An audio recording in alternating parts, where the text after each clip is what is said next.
คนดีอายเป็นบ่าวยุติธรรมว่าน้องคนงามสนใจอายอยู่บ่นักกฎหมายหักจริงบ่ลวงล้อนักกฎหมายหักจริงบ่ลวงล้อน้องสนใจอายบ่ผู้บ่าวยุติธรรม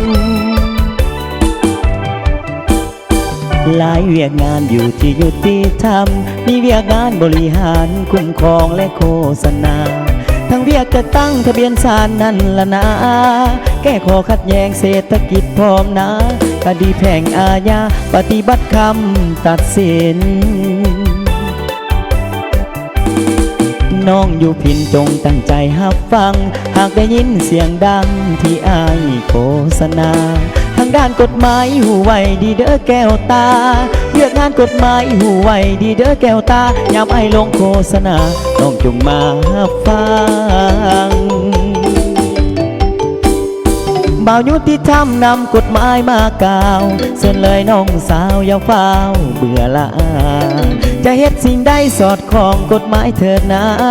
มีกิจการอยากจะสร้างอยากจะสายืมทินฮอนน้องลาอย่าลืมไอ้จดทะเบียนมีข้อขัดแย้งให้ไอ้สวยแก้ไขถ้าฝ่าฝืนกฎหมายก็มาหาไอ้คือเก่าหลังคำตัดสินของศาลเป็นโจทย์พอเอาเป็นจำเลยใจของอายสิพอเอาเสนอใจให้เจ้าเอาไปเป็นที่ปรึกษา